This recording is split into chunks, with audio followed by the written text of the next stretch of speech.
Salut à toi, moi c'est Lulus depuis le Japon. Bienvenue dans cette nouvelle capsule de commande en R.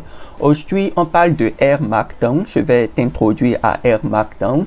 Et c'est un petit détour que je fais. C'est une demande qu'un de mes amis sur cette plateforme, quelqu'un que je respecte beaucoup, Samuel, je te salue au passage, je crois depuis le Sénégal. Il m'a demandé très gentiment, et Lulus, si tu as un bout de temps, fais-nous des capsules sur R Markdown pour qu'on puisse avoir la main et au moins commencer par l'utiliser, démarrer avec. J'ai trouvé cela très intéressant, donc je vais faire dans cette série et puis je crois les 2 ou 3 capsules qui vont suivre des petites choses sur R Markdown pour quand même donner à tout un chacun de nous les bases qu'il faut pour pouvoir démarrer, et après on va continuer par améliorer nos skills dans ce sens-là. Donc je voudrais rassurer chacun de nous que ça va être intéressant et que voilà, on pourra apprendre en le faisant. Alors pour ceux qui hésitent encore à nous se joindre à cette communauté, je vous invite à vous abonner, à cliquer sur le bouton like et aider d'autres jeunes à pouvoir profiter de tout ceci en partageant ces vidéos si le cœur vous en dit. Alors, et sans plus tarder, pourquoi R Markdown et c'est quoi, à quoi ça sert exactement R Markdown? R Markdown parce que dans le monde de la recherche, la question de la reproducibilité, c'est que si tu fais ton travail, je dois être aussi en mesure de reproduire le même travail dans les mêmes conditions. La question de la reproducibilité est de plus en plus quelque chose de très important parce que la science devient de plus en plus compliquée, et puis vous savez, l'homme n'est pas éternel, et même si l'homme était éternel, on n'est pas tous au même endroit, on n'est pas tous dans la même logique, dans la même façon de voir les choses, et puis nous devons tous quand même avoir le même niveau de compréhension d'un fait scientifique et ainsi de suite. Donc la question de la reproducibilité est au centre des choses. Alors dans le monde scientifique, et pour essayer de régler un peu ce problème là, les chercheurs, les statisticiens, les mathématiciens, depuis longtemps, depuis longtemps quoi, voilà, donc ça a commencé depuis longtemps, cette dynamique là, elle a continué par se poursuivre. Il y a eu la tech et il y a eu ainsi de suite, pour permettre quand même aux scientifiques donc de pouvoir partager leur code. C'est déjà ça d'abord, de pouvoir partager le code, et puis en partageant le code, de pouvoir ajouter la narrative. C'est que en faisant ce travail, j'ai utilisé ce code et puis voici ce que j'ai obtenu, il y avait ceci, il y avait telle condition, j'ai dû arranger ceci. Donc la narrative autour de la chose aussi était très importante. Donc c'est ça, et puis ça a évolué. R est devenu un patron dans ce domaine-là, je dirais, c'est carrément la grande star. R Markdown a pris le devant, et il y a eu ensuite Shiny qui est venu, qui a fait qui permet de faire plein de choses et ainsi de suite. Donc on va se rendre compte de ce que c'était. Initialement, le truc était de pouvoir faire cela et de publier, ça y est, donc publier sur Internet. C'est pourquoi les fichiers au format HTML vont être très dominants dans le game, quoi. Maintenant, il y a plein d'autres possibilités, aller au PDF, Word, et ainsi de suite, pour pouvoir présenter ces documents-là aussi. Donc, on va travailler, on va de façon très vraiment compréhensive, de façon très emballée, on va essayer de voir comment tout ceci se passe et de jeter les bases, quitte à toi de continuer par travailler, de continuer par découvrir. Ça y est. Alors, comment est-ce que ça se passe dans R? Ici, on a notre R Studio, n'est-ce pas? Je suis en train d'utiliser la version 4.0.2, le Taking Off Again. Donc, voilà. Et puis, je vais commencer déjà par enlever ceci. Alors, pour pouvoir accéder à R Markdown, au fichier Markdown, tu viens ici, tu fais File. Tu fais File, et puis quand au niveau du file, tu fais New File. Quand tu fais New File, là, tu vois, il y a une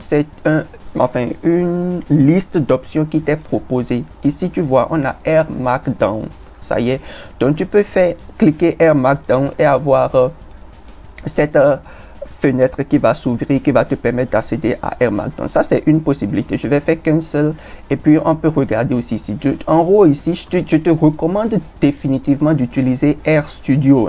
Si tu es en train de travailler avec R, va rapidement sur Internet. Si tu ne l'as pas encore, va sur le site de Chrome, et puis télécharges RStudio. C'est très important de pouvoir travailler avec RStudio. Ça te facilite la vie simplement, quoi. On est d'accord? Et puis voilà. Donc, tu viens ici en haut là et tu cliques sur ce petit plus qui est là. Là, tu vas voir plusieurs options vont s'offrir à toi. Et puis là, on a R Markdown. Donc, si tu utilises ce chemin aussi, tu auras le même résultat. Et puis, regarde ici, on voit déjà clairement qu'on a la possibilité d'écrire un document. On a la possibilité de faire des PowerPoint pour faire de la présentation. On a Shiny qui est vraiment Shiny, quoi. C'est toute une autre histoire. Je vais t'en parler, il n'y a pas de souci. Et puis, on a From Template aussi qui te permet de faire des templates et puis tout. Bon, voilà, on va commencer vraiment très basique. C'est une introduction que je fais donc de façon très basique. On ira basique. Ça peut être un peu long aujourd'hui. Ça va dépendre, je ne sais pas. Il faut être patient. On va discuter autour de ça, quoi. Et puis, voilà, donc, c'est un peu ça. Et puis, voilà, donc, quand tu as cette fenêtre qui s'ouvre là, tu peux écrire ici le titre de ton document. Bon, je vais écrire, je sais pas, je vais écrire une présentation ou bien une introduction à R Markdown. Comme ça, un truc comme ça y est, bon. Et l'auteur, c'est bien moi, hein, le bienheureux, c'est comme ça que j'appelle. Tu peux écrire ici, je vais écrire ici, c'est pas, hein, et Lulus, on va écrire Lulus de commandant R. Commandant R, un truc comme ça pour l'auteur, ça dépend de ce que tu veux, c'est toi qui fais. Alors par défaut, tu vois ici, on a le format HTML, le format HTML, ça y est, c'est le format de base, parce que initialement c'était pour ça que ça a été conçu, ça y est, le format HTML. Maintenant, tu as la possibilité de produire ton document au format PDF ou encore au format Word. Pour le format PDF, je vais te montrer, mais il faut vraiment que tu aies LaTeX sur ton ordinateur qui est installé. Si tu n'as pas LaTeX, pas dans cette capsule, je crois que dans les capsules prochaines, je vais parler de PDF et tout. Aujourd'hui, on va rester avec le HTML.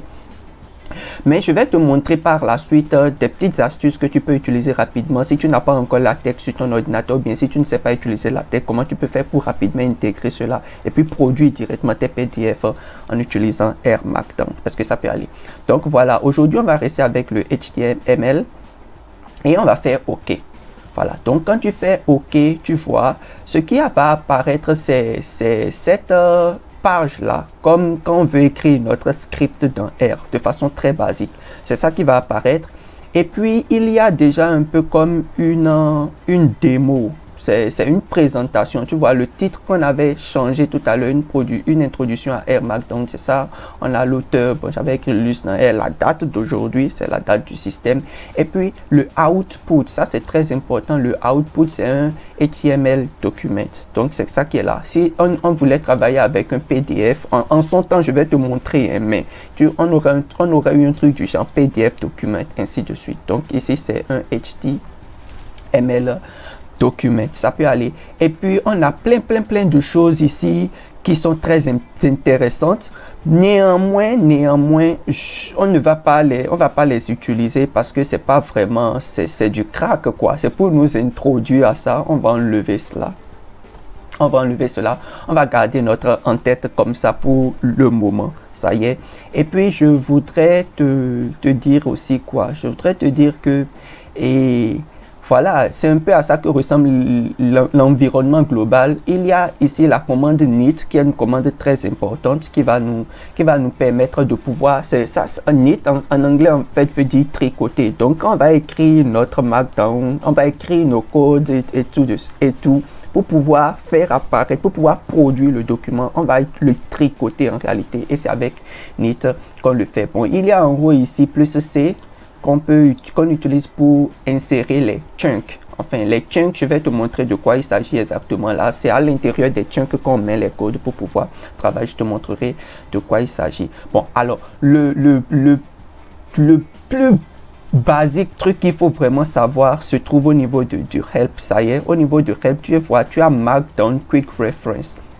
Si tu fais ça, tu vas voir qu'il y a une fenêtre qui s'ouvre ici. Ça y est, c'est le Markdown Quick Reference qui est là. Et puis, si tu lis cette référence qui est rapide là, vraiment, si tu as juste besoin de faire un devoir de maison ou bien de présenter un petit document, tu as tout ce qu'il te faut là, pour pouvoir le faire, vraiment. C'est de façon basique, pour commencer, quoi. Tu as tout ce qu'il te faut à ce niveau. Et puis, ça va être la grande référence, ce que je vais peut-être être en train de regarder pour qu'on puisse démarrer, on puisse faire des trucs de base avec. Bon, j'ai écrit quelques éléments aussi ici sur ma note, hein, pour pouvoir garder les choses bien ordonnées, ça y est. Mais ça va être vraiment ici ce que je vais utiliser pour qu'on puisse aller dans l'essentiel. Ça y est. Alors, quand on regarde ici, la première des choses qu'il faut déjà remarquer ici, c'est le emphasize. Il y a aussi les headers qui sont très importants. Alors, je sais que ceci est important. Tu vois, ce qui est en haut là, c'est très important. Mais on va enlever cela. Ou bien on garde ça, je ne sais pas, on garde, on enlève, on garde. Si tu veux, on garde ça comme ça. Si tu veux, on peut l'enlever aussi. Hein. On peut l'enlever. Mais il faut déjà quand même remarquer que l'entête ici qu'on a écrit est entre trois tirets. Il y a 3 tirets qui commencent au début, 3 tirets qui commencent à la fin aussi. Tu peux le garder comme ça pour travailler. Ça va te produire quelque chose de très bon. Si je fais déjà neat. Bon, voilà. Ah, voilà. Ça, c'est quelque chose dont je dois aussi parler très rapidement. L'environnement global. Avant de commencer par travailler, forcément, il faut que tu définisses la direction et là où tu vas mettre ton document. Bon, je vais le faire ici pour toi rapidement. Moi, je vais aller dans Session. Je vais faire mon set working directory. Je vais choisir. Je vais travailler pas dans le document. Moi, j'irai rapidement là dans... Je vais voir si je peux regarder ce PC. Je vais aller dans Project R, là où j'ai souvent l'habitude de travailler. Donc, il faut aussi définir ton working directory. Tu sets le working directory là où tu veux. Et puis, on va travailler dans Project R. Bon, enfin, moi, je travaille dans Project R. Toi, tu travailles dans ton working directory, ça y est. Pour qu'on puisse avoir directement les éléments ensemble, quoi. Ça peut aller. Ça, c'est très, très important de le faire. Et voilà, donc, lorsque je fais comme ça, je peux sauvegarder. Donc, je sauvegarde dans mon R Project là. Je vais écrire par exemple mon R Markdown. Ça y est, mon R Markdown. Et voilà, bon, quand je le fais comme ça, R Markdown lui-même, il sait l'extension hein, et je peux enregistrer. Donc tu vas voir, il va te mettre l'extension, c'est .rmd. C'est RMD. Donc tu vas voir que ça va écrire mon R Markdown, le nom de mon fichier .rmd. Ça y est. Donc, c'est comme ça que ça va se passer. Et puis, lorsque c'est fait comme ça, maintenant, tu peux utiliser neat. Quand tu l'utilises par défaut, donc ça va te renvoyer quelque chose comme ça qui est au format HTML. Donc, on a une introduction à R Markdown qui est le grand titre, le liste de commande dans R et décembre 23 qui est la date d'aujourd'hui. Bon, ça, c'est une présentation, une façon de faire et après tu peux continuer par travailler avec comme on va le faire. Maintenant il y a une autre façon de le faire, tu peux aussi carrément enlever ceci, ce n'est pas mythique quoi, ce n'est pas que si tu n'as pas ça, ça ne va pas fonctionner, ce n'est pas mythique, c'est en fait l'idée que je voudrais vraiment te faire passer. Tu peux aussi venir ici, on va faire un grand header, donc c'est ici, hein, ça c'est le grand titre, on a header 1 avec dièse, donc tu fais dièse 1, tu fais dièse 2 pour les petits titres et dièse 3 pour les plus petits titres quoi, donc ça va être ça. Et puis on peut écrire donc un grand header ici, on va dire une introduction à R Markdown. Bon, je vais l'écrire comme ça, d'accord, R Markdown.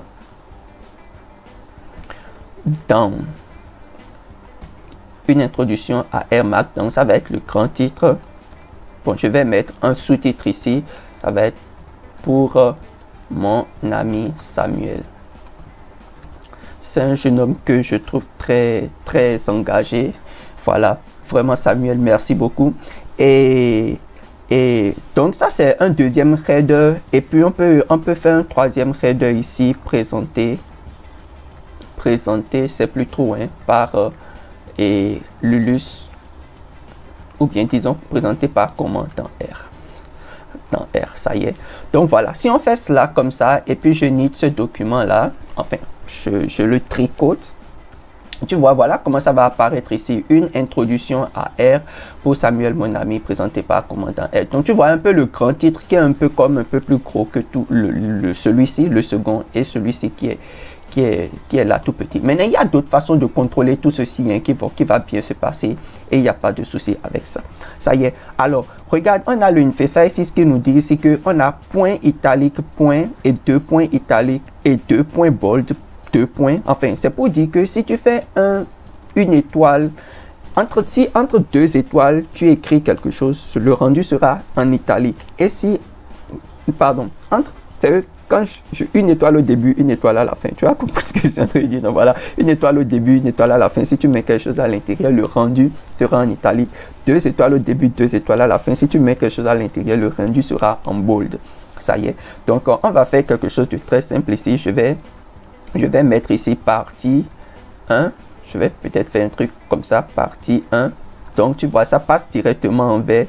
Et en bas, en italique, je peux écrire comme ça pour commencer. Quelque chose comme ça, pour commencer. Et là, je mets ça en jaune. Ça apparaît en jaune. Donc ce qui en haut sera en bold. Et puis ce qui va suivre là sera en italique. Et puis on peut tricoter et regarder. On peut tricoter et regarder l'output. Donc tu vois, il y a partie 1. Et puis pour partie 1 qui est en bold et pour commencer qui est en italique. Tu vois, maintenant regarde, ça c'est déjà quelque chose de très important qu'il faut noter. Comme dans LaTeX, pour ceux qui sont un peu familiarisés à LaTeX, comme dans LaTeX, si tu ne mets pas d'écart, si tu ne mets pas un 2, enfin, c'est oui, pour passer à la ligne, il faut qu'il y ait une ligne entre le premier test et le deuxième test. S'il n'y a pas d'écart, c'est comme s'il continue à la ligne, quoi. Et c'est ce qu'on voyait tout à l'heure là. Tu vois, donc si je fais le nit ici comme ça, tu vas voir que ça va passer à la ligne maintenant. Donc la façon de dire passe à la ligne, comme dans LaTeX on fait 2 anti-slash là, ou bien on dit à la ligne là. Pour passer à la ligne, il suffit juste de sauter une ligne, quoi. Quand tu sautes une ligne, ça passe à la ligne. Il faut garder cela. Donc que ça ne te frustre pas si tu vois les choses qui sont collées, que ça ne te frustre pas. Si tu veux aller à la ligne, il faut juste décaler d'une ligne et puis ça va passer à la ligne. Donc, c'est un peu ça pour commencer. Et puis, qu'est-ce qu'on peut faire? On peut travailler de façon classique. Hein. On peut travailler de façon classique en écrivant les codes de base ou même en écrivant une phrase. On peut commencer déjà par écrire une phrase. Donc, par souci, je vais écrire ici, par souci de reproduction, on utilise R Markdown pour faire notre travail. Un truc comme ça, quoi. Pour faire notre travail. Je le fais comme ça. Ça y est. Et puis, quand je l'écris comme ça, tu vois, ce test, lui, n'est pas surligné. Enfin, il n'est pas mis en couleur comme les deux précédents. Il est tout simple comme ça, en blanc, n'est-ce pas? C'est pour dire que celui-là, c'est du test comme tous les autres. Ça va être du test comme tous les autres. Comme j'ai écrit ici, présenter, comment dans R, ainsi de suite. Peut-être du test comme tous les autres. Ça y est. Et on peut commencer déjà par faire des choses très, très simples. Hein, des choses très simples. On va commencer par créer notre premier chunk. On va faire là, donc je fais chunk et puis je fais R. Alors quand je fais un chunk, c'est pour dire en fait que c'est à l'intérieur des chunks que R comprend ce qu'il va exécuter, les commandes les éléments qu'il veut exécuter, quoi, qu'il va faire apparaître dans le document. On va voir comment ça se passe tout à l'heure. Maintenant, lorsque tu fais un chunk, tu vois ce que ça fait, c'est c'est pas anti-dot comme ça avec un R. À l'intérieur, il y a plein d'options qu'on peut ajouter. Voilà, donc quand tu fais déjà même simplement, regarde. Quand tu fais, tu vois, il y a plein d'options qui apparaissent là que tu peux ajouter. Les options de figure, l'écho pour pouvoir faire apparaître le warning, les messages, ainsi de suite. Donc, tu vois, ça fonctionne juste un peu comme dans R, quoi. Ça nous renvoie. Tu peux faire virgule comme ça, par exemple, echo, true or false. On va dire true pour qu'il puisse nous faire sortir le output et false dans le cas échéant. Ça y est. Et donc, tu vois ici, il y a ce bouton vert qui te dit que tu peux exécuter juste ce current chunk. Et si tu crées d'autres, tu vas voir que tu peux utiliser ce bouton pour dire du haut vers le bas, tu peux exécuter cela. Et puis ici, tu peux customiser, donner un nom à ton chunk et puis travailler avec. Donc, ces éléments-là sont très faciles à faire. Ça y est. Alors, on va utiliser la base cars. Je vais rester classique. Hein. On va faire data cars. On va utiliser cars. C'est une base qui est toute simple. 2 lignes, 2 colonnes Ça y est, avec des observations, on va utiliser ça simple comme ça. Donc, ce qu'on va faire, c'est on va attacher cars. On va attacher cars. Et puis, on peut regarder déjà l'entête de cars. Voilà, ça c'est un tout premier chunk qu'on écrit simple comme ça, qu'on peut déjà exécuter. Voilà, comme ça. Et puis, je crois que ça peut aller. Exécutons et regardons à quoi ça va ressembler. Voilà. Donc, tu vois, ici, on a la partie 1 pour commencer. Donc, pas souci de reproduction ou bien de reproductibilité. Je ne sais pas si on le dit en anglais, reproductibilité. En français, reproductibilité, reproduction, je ne sais plus trop. On utilise Air Markdown pour faire notre travail. Donc, data cars et attache head, tu vois, ça apparaît comme ça en format, sous la forme verbatim, quoi. Et puis, on a ceci, parce que, tu vois, data nous appelle la base, ça va pas exécuter quelque chose. Attache la base, ça va pas exécuter quelque chose. Mais quand on a head, cars, il y a un output qui va sortir, n'est-ce pas? Et donc, à chaque fois qu'il y aura un output qui va sortir, on va voir l'output qui sera ici, en bas, qui sera là, ça y est. Donc, on a speed et on a distance, on a les observations qui sont là, les 6 premières observations, c'est ce que Head nous envoie par défaut. Donc, c'est comme ça que ça fonctionne de façon classique. L'avantage ici, c'est que on voit les codes que tu as écrits et on voit l'output en même temps. Donc, celui qui veut refaire le travail comme toi, il peut écrire les codes et voir l'output et comparer, quoi. C'est ça, le souci de la reproducibilité. Ce que tu fais, je dois être en mesure de pouvoir le faire dans les mêmes conditions. C'est ça, en fait, qui fait que la recherche, elle est consistante. On est sûr que tu n'es pas en train de traficoter, quoi. Tu n'es pas en train de truquer. Si tu fais, ça doit être clair. Moi, si je fais, ça doit être clair. C'est ça, le souci de la recherche aussi, de plus en plus. On est d'accord? Donc, voilà déjà une façon de commencer par faire les choses, mais on peut faire beaucoup mieux, hein. On peut ajouter un plot, on peut faire tout ce qu'on veut. Si j'ajoute, je peux ajouter ici par exemple summary. Je peux faire summary cars. Et puis en bas de summary cars, je vais, bon voilà, je fais summary cars. Et puis qu'est-ce qu'on peut encore faire là? Je vais dire, si tu veux, on peut faire un plot. On peut faire plot et c'est speed, hein. Je vais dire speed et distance. Je le fais comme ça. Et puis point de caractère, les choses qu'on connaît dans R là, on peut les utiliser de façon très classique, quoi. Point de caractère, couleur, je mets ça au rouge, un truc comme ça de façon très basique. Et puis on exécute encore, on fait neat. Toutes les fois que tu veux regarder, tu fais neat. Et puis tu as ton output qui est là. Donc tu vois ici, on a summary. Comme on a écrit summary, il y aura un output. Donc il y a l'output qui est là. Ce qui est là, c'est propre. Et après on a plot. Donc le plot, il fait la distance, la vitesse sur l'axe des ins, la distance sur l'axe des y, le point de caractère au 19, la couleur au rouge. Et puis tout ça apparaît. Et puis tu vois là, on a l'élément qui apparaît dans un peu comme dans un HTML, quoi. Tu vois. Et puis on l'a là qui est propre. Tu peux publier si tu veux.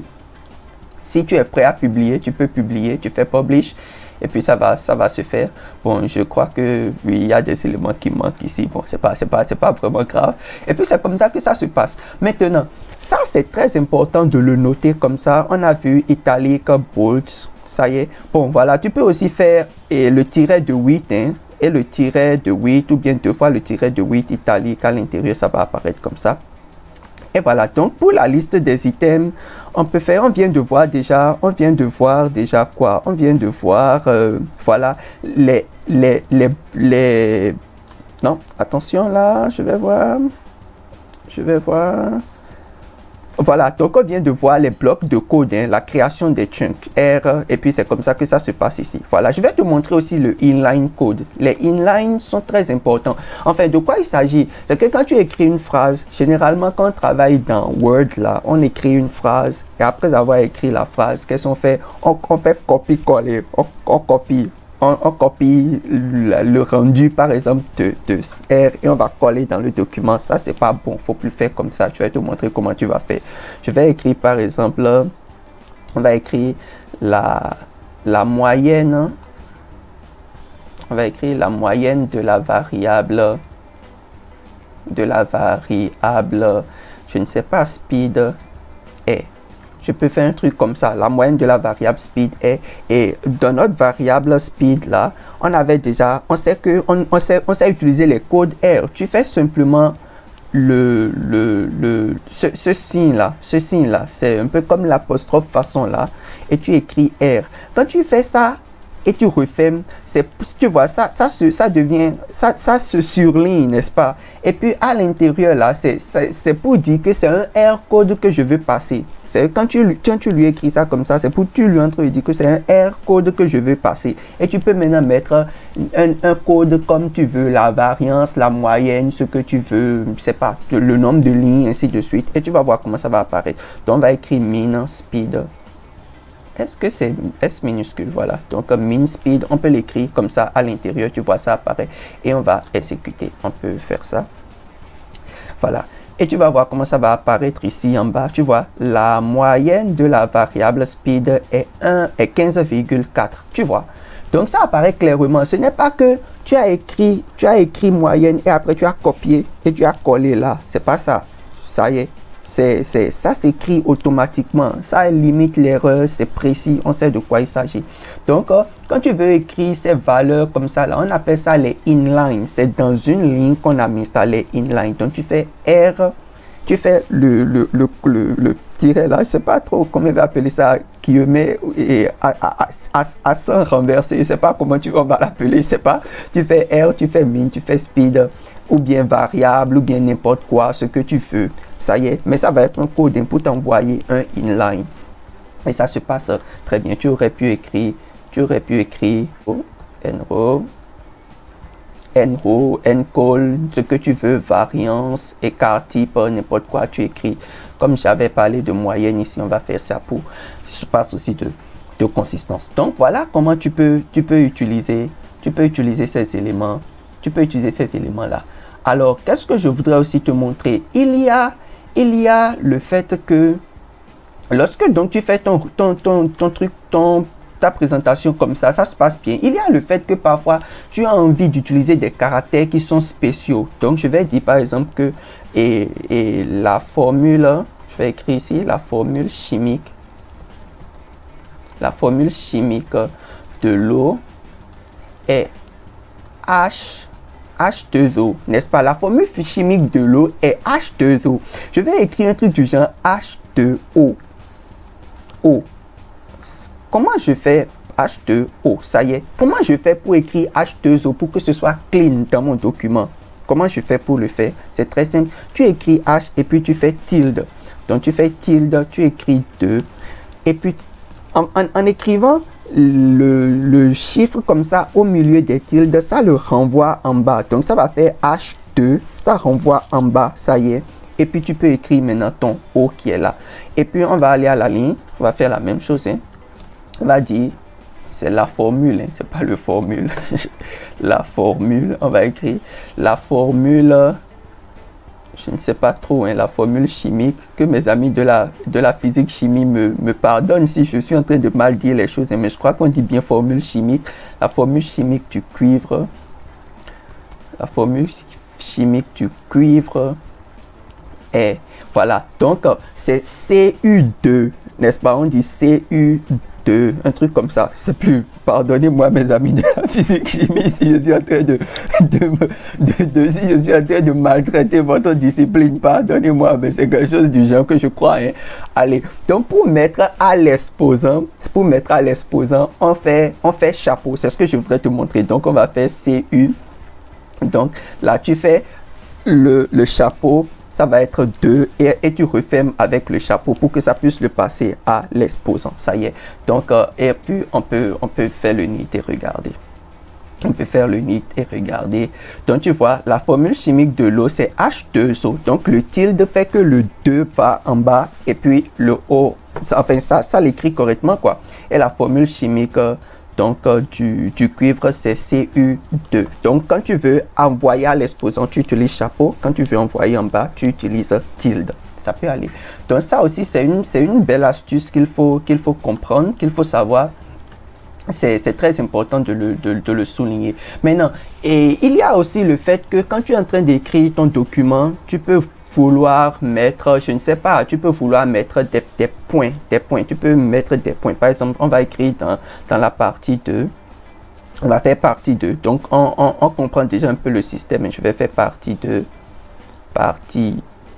2, je fais comme ça.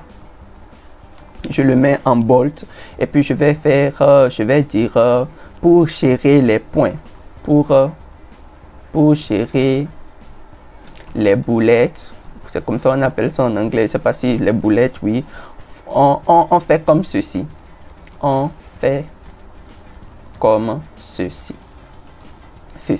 pour avoir quelque chose de propre, et tu vas à la ligne. Tu fais le tiret classique, quoi. Ça y est, tu fais un tiret classique. Maintenant, quand tu fais le tiret classique, ce que je voudrais que tu saches, c'est que tu dois faire un espace entre le tiret et... Il ne faut pas laisser ça coller comme ça, sinon ça ne va pas prendre. Tu fais un tiret classique et puis tu vas dire, on va dire ici, et je suis fan de Air Markdown. Air Markdown. Un truc comme ça. On écrit ça comme ça. Et on va faire un deuxième tiret. On va faire moi aussi. Et quand je fais comme ça, je peux aller à la ligne maintenant. Et puis, tu vois, quand je fais comme ça, je peux indenter. Pour pouvoir avoir l'un sous l'autre, une section sous l'autre. Donc, pour indenter, tu le fais une fois comme ça ou bien deux fois, je crois, deux fois. Et on peut faire tirer et on fait toi aussi, un truc comme ça. Et on regarde à quoi ça va ressembler, toi aussi. Regardez un peu à quoi ça va ressembler. Là, on a un truc du genre. Oh, tu vois ce que je suis en train de te dire. J'ai pas mis l'espace. Donc, pour gérer les boulettes, partie 2, c'est clair. Pour gérer les boulettes, on fait comme ceci. C'est ça. Et puis, c'est parce que j'ai pas mis l'espace. C'est aussi bien de le faire comme ça pour que tu puisses t'en rendre compte. Tu vois, entre le tiret et le toit, j'ai pas mis l'espace. Donc, ce n'est pas aller à la ligne. Ça y est. On peut changer ça rapidement ici. Au niveau de ce qui est là. On va changer ça rapidement ici, là. On va faire l'espace et puis on peut revoir à nouveau. Voilà, donc tu vois, là, c'est passé à la ligne. Ça fait un gros point quand c'est en bas et quand ça indente, ça fait un petit rond là, toi aussi, et puis ça se passe très bien. Donc, tu peux gérer ces éléments-là en faisant ces petites choses-là. Maintenant, je voudrais aussi te dire rapidement, en revenant en haut ici, que lorsque tu écris ton chunk comme ça, tu peux, par exemple, si pour une raison ou une autre, tu voulais splitter ce chunk, tu mets ceci dans un premier chunk et pour une raison ou une autre, tu veux mettre ceci dans un nouveau chunk. Tu peux simplement sélectionner ceci, tu sélectionnes et puis tu fais R+, quoi. Ça te crée un nouveau chunk dans lequel ça te met ça. Donc tu vois, le premier ici sera dans un chunk et le deuxième sera dans un nouveau chunk. Tu peux exécuter ceci, avoir object speed. Ah, attention, bon, oui, c'est vrai, bon, parce que là, on ne l'avait pas attaché, et puis il y a ce petit problème qui pourra se poser ici. Donc, forcément, tu vas devoir spécifier quand tu es dans un nouveau chunk et que tu es en train de travailler avec ça, et puis c'est ça. Donc, il faut faire attention, savoir qu'il y a cette possibilité, mais savoir l'utiliser aussi avec sagesse, quoi, voilà. Donc, je vais enlever ceci, on va avancer avec ce qu'on avait précédemment. On va avancer avec ce qu'on avait précédemment. Je vais coller, je vais couper, je coupe et je passe ici. Donc tu auras compris qu'il y a plein de choses que tu peux faire simplement comme ça et avancer en travaillant, quoi. Et puis en exécutant ceci là, tu vois, il y a les éléments qui apparaissent proprement, le data frame qui apparaît, la console qui apparaît, et puis ça. Alors, pourquoi je suis en train de te montrer ça? Je suis en train de te montrer ça comme ça, parce pour te montrer que en réalité, tu n'as pas forcément besoin d'être en train de faire toutes les fois et neat. À chaque point que tu écris, tu fais neat. À chaque fois que tu écris, tu fais neat. Tu n'as pas forcément besoin de le faire comme ça, quoi. Tu peux utiliser ceci pour voir ce que tu es en train de faire au niveau des chunks et puis avancer. Les autres, c'est des choses que tu dois savoir et pouvoir avancer avec. Donc, tu peux fermer le chunk ici, ou bien quand tu le fais comme ça, tu peux, collapse, tu peux renvoyer ça en haut ici, et puis voilà, en utilisant ces deux éléments là. Bon, on va fermer ça. En fait, ça m'est venu rapidement à l'esprit là et je voulais te mentionner cela. Qu'est-ce qu'on peut encore faire d'autre? On peut, pour l'énumération, ça c'est la partie 2, hein. Je suis en train de peut-être, je vais appeler ça Je vais dire ça comme ça pour que ça puisse être énumération. Au niveau de l'énumération, voilà. Donc, pour gérer l'énumération, une autre chose que tu aurais pu faire, tu aurais pu aussi faire un, et voilà, tu fais un point, et puis tu fais, je sais pas, je vais dire, je suis fan de R Markdown. Et on aurait pu aussi faire un truc du genre, quoi. C'est une façon de faire que tu aurais pu aussi garder. Au lieu d'avoir des points, tu auras des 1, 2, ainsi de suite. Et puis là, on peut passer à la ligne, faire notre astérisque, je crois, 2 fois. Tu le fais comme ça et on va écrire ici, toi aussi. Attention, toi aussi. Voilà, et puis on peut exécuter et regarder ce que ça va nous renvoyer. Je crois que si on le fait bien comme ça, donc tu vois, il y a 1 point, 2 points. Donc au lieu que ce soit des tirets, il y a 1 point, 2 points qui apparaît. Et puis ça fait l'énumération de cette façon aussi. Maintenant, il y a bien d'autres façons de le faire aussi, hein, au niveau de notre, on appelle ça le YAML, le YAML. Moi, je l'appelle YAML comme ça. Donc, ce que j'ai enlevé pour écrire introduction, pour te montrer là, ça aussi, c'est très important parce que à l'intérieur, ça nous permet de pouvoir contrôler des choses. Ici, on est en train de faire une introduction de base. Hein. Ça c'est pour ça que je suis en train de le garder comme ça, pour qu'on puisse y aller. Il y a plein de choses que je vais te montrer par la suite, ne t'inquiète pas du tout, assez défait, ça peut aller. Voilà, donc et voilà, tu peux gérer l'énumération de cette façon aussi, faire des choses comme ça. Voilà, le plain test, c'est pour enfin, c'est, comment je vais dire, quand tu veux écrire du test en verbatim, tu peux faire trois trucs comme ça, et puis je vais écrire comme ça pour écrire du texte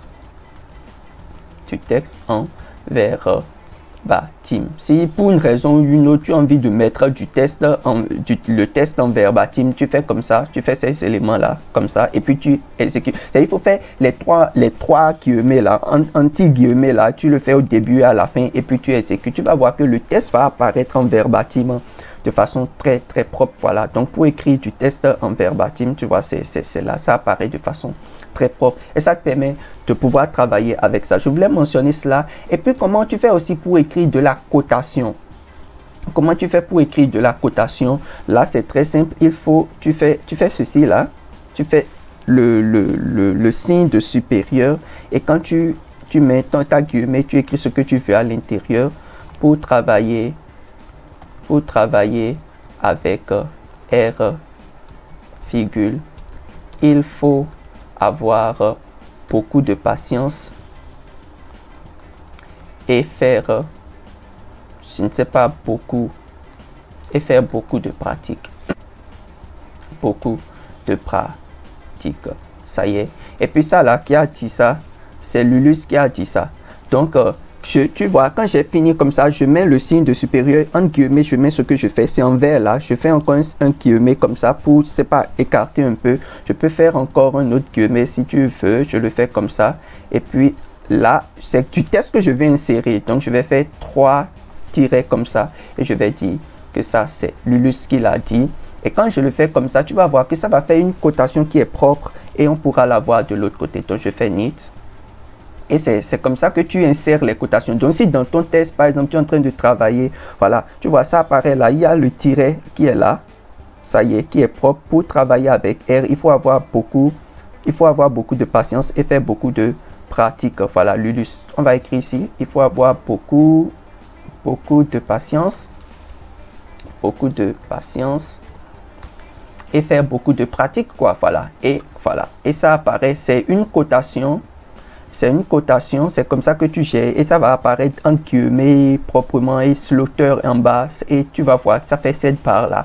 Donc dans ton test, lorsque tu travailles, tu peux faire cela, quoi, insérer des cotations en travaillant. Il y a quelqu'un qui a dit ceci, voici la cotation et puis comment tu intègres tout ça là dans le test et ça devient quelque chose de très beau, quoi. Donc tu vois, de la statistique à la présentation même du donné, à la présentation du test, comment tu présentes le test, tu écris, comment tu le présentes, tous ces éléments. Tu fais un point ici, un 1 ici, un 2 ici, comment tu arranges ton test et tu présentes convenablement. Donc, tu as tous les éléments qu'il te faut pour pouvoir travailler ici, là. Voilà, je vais te montrer. J'ai envie aussi de parler un peu des équations LaTeX, là. C'est très important. Si tu n'as pas une idée de LaTeX, c'est pas très difficile, c'est pas très compliqué. Tu vas apprendre avec le temps, ne t'inquiète pas. Mais R te permet aussi d'intégrer les équations qui sont sous la forme LaTeX, quoi. Ça y est, je te montre rapidement comment tu peux faire cela. Je crois que, voilà, je t'ai parlé de ceci. Ah, voilà. Bien avant cela, bien avant de parler des équations LaTeX, je voudrais te montrer aussi ceci. Je l'ai écrit sur ma note, là. Je l'ai écrit là. Je te montre rapidement cela. Regarde. Si j'écris un truc du genre, dans R, le caractère, je vais écrire comme ça, le caractère est dièse, dans R, le caractère dièse indique un commentaire. J'écris un truc comme ça, un commentaire. Ça y est, dans R, le caractère dièse indique un commentaire. Tu vois, le dièse qu'on a là, comment est-ce qu'il va se comporter? Parce qu'on avait dit que quand on écrit dièse là, c'est pour écrire les en-têtes, n'est-ce pas? Le dièse qu'on a là, comment il va se comporter? Regardons. Est-ce que ça va écrire dans R le caractère et puis ça va nous mettre ça en en-tête? Tu as vu, ça n'a pas fait ça. Ça écrit dans R le caractère dièse indique un commentaire. Ça s'est comporté naturellement, n'est-ce pas? Bon, maintenant regarde. Si j'écris dans R le caractère dièse et je vais à la ligne, et je fais ça comme ça, qu'est-ce que ça va faire? Ça va écrire dans R le caractère et après ça va nous mettre ceci en grand titre, n'est-ce pas? Regardons comment ça se comporte. Attention là, qu'est-ce qu'on a là? Dans R le caractère dièse indique un commentaire. Tu vois, c'est pour te dire quoi? C'est pour te dire que pour que le header puisse tenir la route, il faut vraiment que ce soit bien défini. Si le header n'est pas bien défini, ça ne va pas tenir la route. Ça là, c'est quelque chose. Si je vais, par exemple, je décale d'une ligne et puis je fais ça, on va voir ce que ça fait. Tu vois, donc, en écrivant comme sur la ligne, comme ça là, c'est quand je n'ai pas sauté de ligne, je l'ai fait comme ça. Je t'ai déjà dit précédemment, tu te rappelles que le fait de ne pas sauter de ligne, quand je vais simplement à la ligne et je ne saute pas d'espace, ça ne dit pas va à la ligne, quoi. Donc, en écrivant tout sur la ligne, ou bien en ne sautant pas de ligne, en allant à la ligne, tout ça là, c'est pour dans R marque dans la ligne, ça toujours comme sur la même ligne, quoi. Donc, pour pouvoir vraiment aller à la ligne et que l'effet du dièse puisse marquer comme un header, il faut qu'on sépare encore d'une ligne. Tu as compris ce que tu as compris? Je sais que tu as compris ça.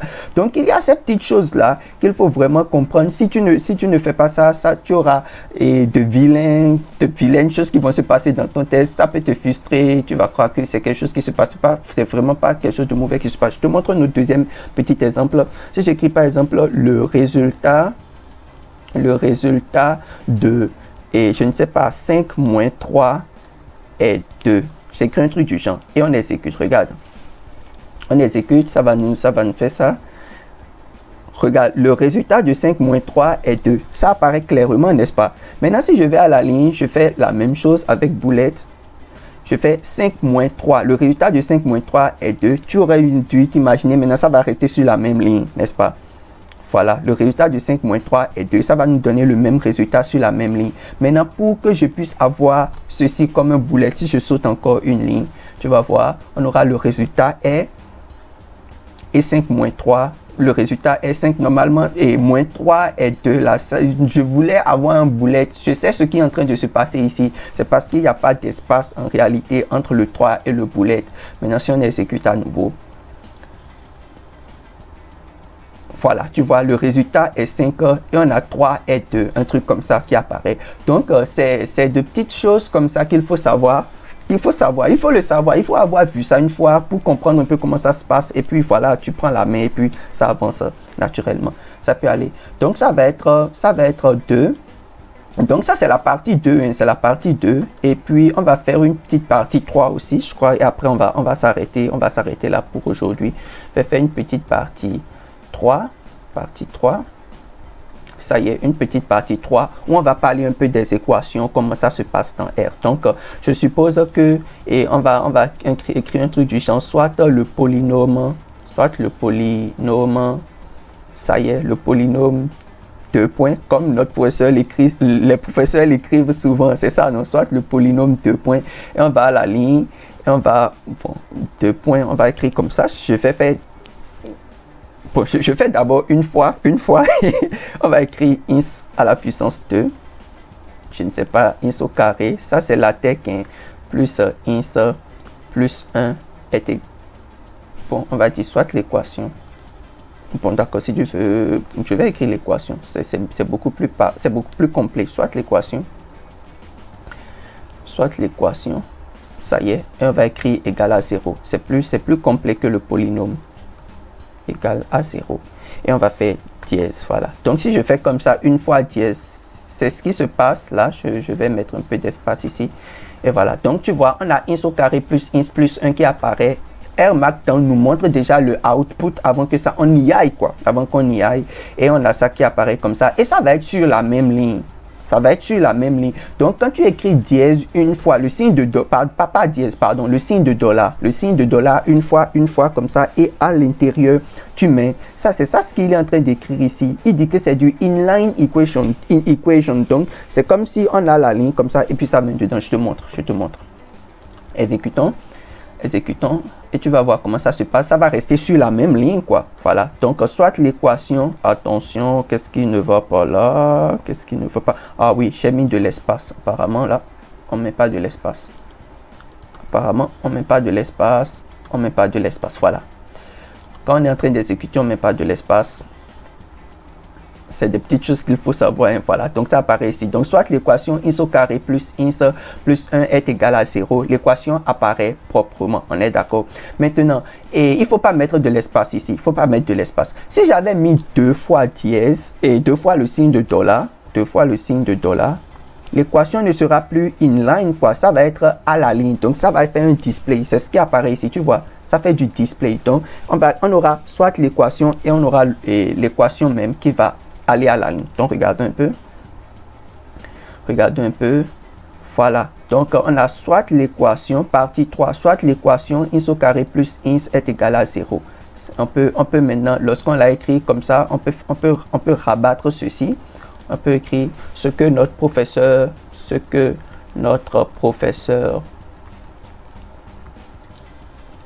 nous demande de faire. Peut-être que c'est un rapport que tu écris, un peu ce que notre professeur nous demande de faire, virgule, c'est de résoudre cette équation, je ne sais pas, de résoudre cette équation et de le présenter à la classe. C'est pas trop un truc comme ça, et de présenter le résultat à la classe. Un truc comme ça, c'est pas. Peut-être que c'est ce que tu veux écrire dans cette partie 3. Donc, commençons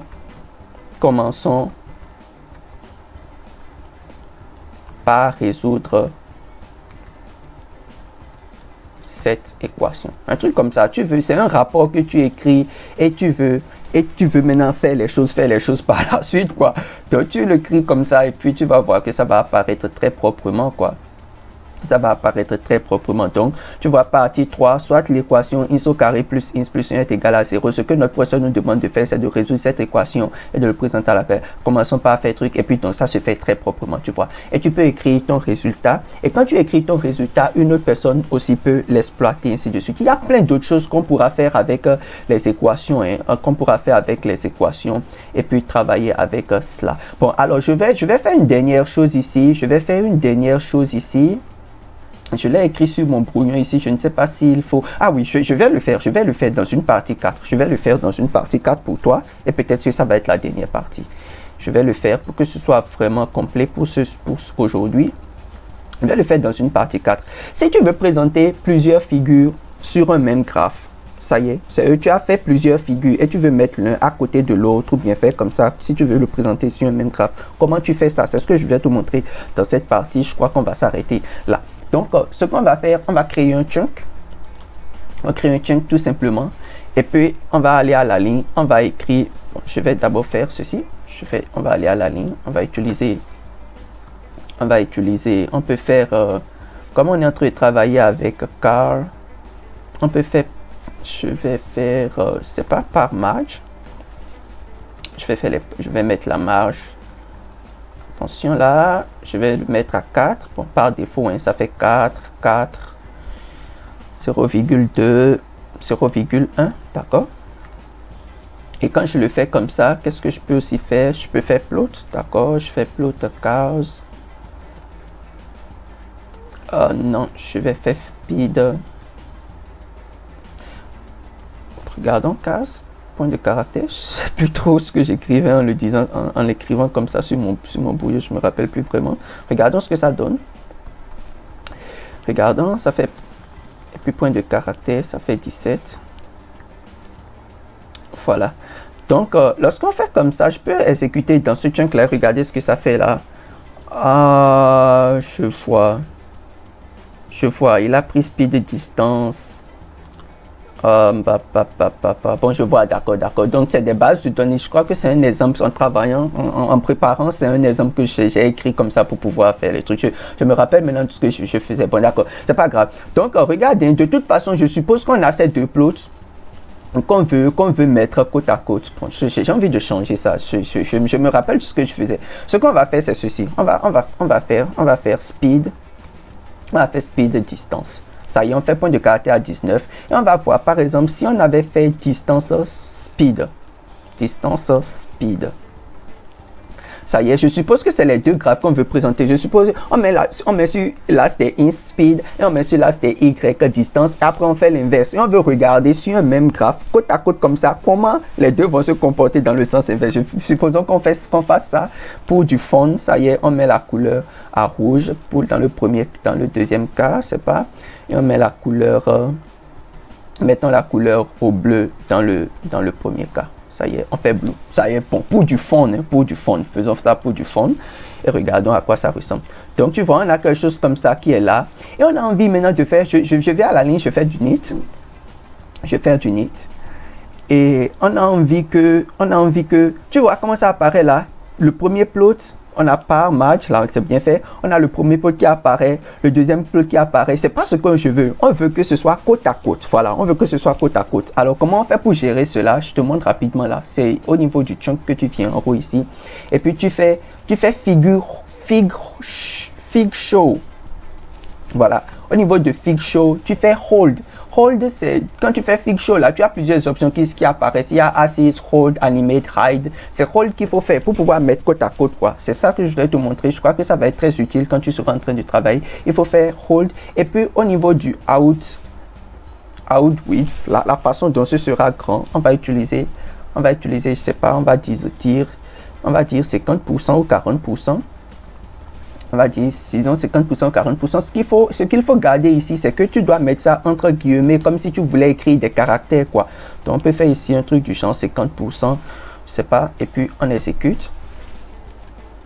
On aura les éléments qui seront côte à côte ici. Bon, c'est vrai qu'on va pas le, dans un truc du genre, on va pas le voir comme ça ici, mais si on exécute le chunk, tu vas voir que ça va apparaître côte à côte, et puis ça se fait très, très facilement, quoi. Ça se fait très facilement. Voilà, donc tu vois, on a partie 4 qui est là, qui apparaît bien là. Attention, le test n'apparaît pas en bold. Pourquoi? Revoyons rapidement ceci. Pourquoi le test n'apparaît pas en bold? Ah oui, j'ai mis de l'espace ici apparemment. Il ne faut pas mettre de l'espace. Bon, c'est des choses que tu vas devoir gérer comme ça. Hein. Parfois, tu regardes et puis tu regardes et puis voilà. J'ai mis de l'espace. 3, 4. Ah oui, j'ai mis de l'espace ici. Il ne faut pas mettre de l'espace. Voilà, donc c'est bon, hein? Je crois que si je fais proprement, si on exécute maintenant, ça doit être bon.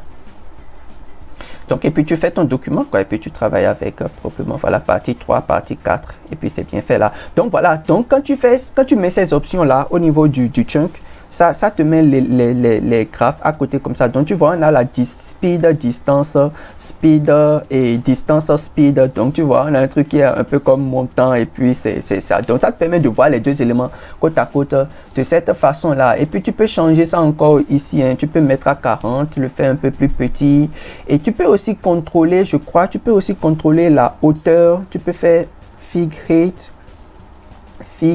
la hauteur. Si tu penses que la figure est trop haute et tu veux diminuer un peu, comment tu fais pour contrôler tous ces éléments là? On peut le mettre peut-être à 3, je sais pas, figure, tu fais ça à 3 et puis on fait knit. Regardons à quoi ça va ressembler. Regardons à quoi, voilà. Donc, tu vois, c'est devenu très petit. C'est à 3 maintenant. Et puis, tous ces éléments-là sont bons. Et puis, voilà, c'est fait, quoi. Et puis, c'est comme ça, des éléments comme ça. Avec des éléments comme ça, tu peux déjà démarrer, commencer par travailler, démarrer. Et puis, tout va se faire proprement. Donc, c'est les éléments que je dois te montrer dans cette première petite partie que je fais comme ça. Je t'ai montré d'une thèse, je t'ai montré comment tu peux utiliser les équations et voilà comment tu peux gérer ces éléments-là, comment tu peux mettre de la cotation, écrire ton test en verbatim, comment tu gères aussi ces comment il va dire, ponctuations qui sont particulières là, et comment un chunk fonctionne, comment tu définis ton en-tête. Tu aurais pu aussi utiliser le YAML, le YAML en définissant l'espace convenablement. Et puis voilà. Maintenant, il y a aussi quand je fais Knit, ici par défaut c'est au HTML, n'est-ce pas? Il y a aussi la possibilité de le faire au format PDF. Moi, j'ai les éléments qu'il faut. Je ne suis pas sûr que toi, tu as tout ce qu'il faut pour pouvoir le faire. Si moi, je fais format PDF, il va l'exécuter, le faire sortir pour moi. Si toi, tu le fais, peut-être que ça peut marcher, peut-être que ça ne pourra pas marcher. Enfin, on va patienter un peu. Parce qu'il y a encore des dépendances qu'il faut avoir, quoi, pour que ça puisse bien se passer. Donc voilà, j'ai mon document comme ça qui apparaît au format PDF. Donc une introduction à R, c'est au format PDF, hein, et puis j'ai les éléments qui apparaissent comme ça. Et puis j'ai mon test qui apparaît, et puis j'écris mon document au format PDF. Voilà, hein, c'est un truc comme ça que je peux enregistrer et puis rendre ça au professeur, et puis ça va être au format PDF proprement. Bon, je vais te montrer dans la capsule suivante ou bien dans les capsules qui vont suivre comment tu fais pour gérer tous ces éléments-là. C'est tout pour aujourd'hui. C'est sûr que cette capsule a été un peu longue, mais je crois que c'est important de le dire comme ça, de bavarder comme ça autour de ces choses pour asseoir la base et après tu peux démarrer et continuer par travail. C'est tout pour aujourd'hui. Si tu as aimé, abonne-toi, ça y est, partage ça avec tes amis autour de toi pour qu'on puisse grandir ensemble. C'est ça le plus important, c'est qu'on grandisse ensemble, qu'on puisse grandir ensemble et puis voilà quoi. Et puis c'est ça là où il y a la joie, quand on grandit ensemble. En attendant, porte-toi bien. Moi c'était Lulus depuis le Japon. Merci beaucoup.